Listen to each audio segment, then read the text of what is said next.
the predecessor of the CIA OSS. Some 13,000 men and women worked for the Office of Strategic Services, OSS, the U.S. intelligence agency during World War II and the forerunner of the modern CIA. Before 1940, the U.S. State Department, FBI and the different branches of the military all had their own security and counterintelligence operations, which did not easily share information with each other. With another war raging in Europe, however, President Franklin D. Roosevelt wanted greater coordination when it came to gathering and acting on intelligence. In July 1941, he tapped Colonel William J. Donovan, known as O. Wild Bill, for a newly created office, Coordinator of Information, COI. Donovan, who served as a battalion commander in the 165th Infantry Regiment during World War I, was one of the nation's most decorated war heroes. As he began laying the groundwork for a coordinated intelligence network,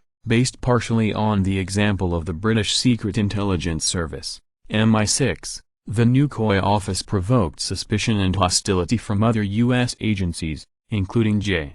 Edgar Hoover's FBI and the War Department's Military Intelligence Division, better known as the G2.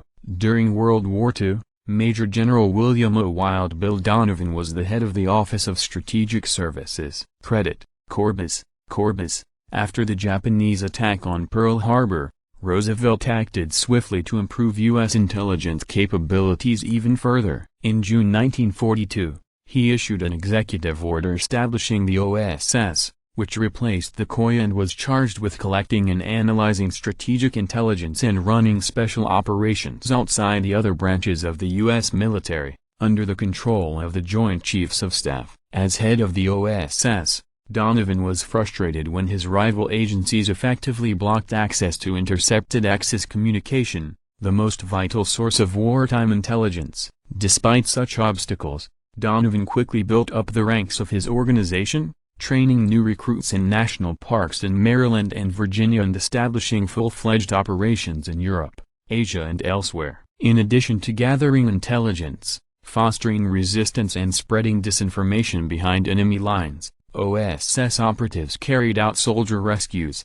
guerrilla warfare and sabotage, among other missions. The organization also developed its own counterintelligence operation, known as the X2 branch, which could operate overseas but had no jurisdiction in the Western Hemisphere. View of the audience, seated in rows and listening during a demolition class. In England, 1944, Office of Strategic Services. Credit, public domain. Before Operation Torch, the Allied invasion of North Africa in late 1942, a dozen OSS officers traveled to the region and worked as EVIS consuls in several ports, establishing local networks and gathering information that would prove vital to the successful Allied landings. In advance of the D-Day landings in Normandy in 1944, paratroopers in the Special Operations branch of the OSS parachuted into Nazi-occupied France, Belgium and the Netherlands to coordinate airdrops of supplies, meet up with local resistance forces and make guerrilla attacks on German troops. As Dwight D. Eisenhower once said of the OSS,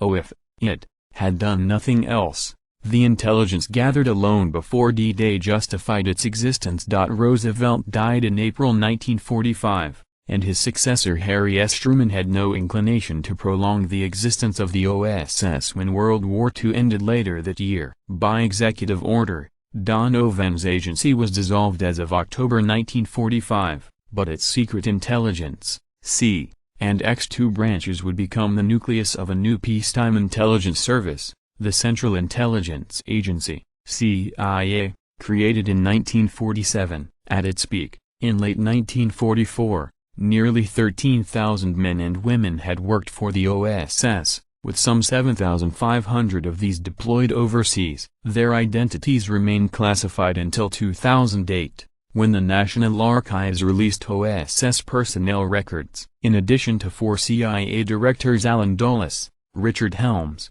William Colby and William Casey, the ranks of the OSS had included U.S. Supreme Court Justice Arthur Goldberg, Pulitzer Prize-winning historian Arthur Schlesinger Jr., film director John Ford, actor Sterling Hayden, Harvard scholar Ralph Bunche, the first African-American recipient of the Nobel Peace Prize, and baseball player and coach Moberg. Credit: Bachrick. One of the 4,500 women to serve in the OSS was Julia Child, who moved to Paris after the war and became a famous chef and cookbook author. Child started out as a research assistant at the OSS headquarters in Washington, D.C., where she worked directly with Donovan, and moved on to the agency's Emergency Sea Rescue Equipment section. In that role, she helped develop the shark repellent that would be coated on explosives targeting German U-boats. Sharks were known to set off the underwater explosives by bumping into them. From 1944-45, Child worked overseas in Ceylon,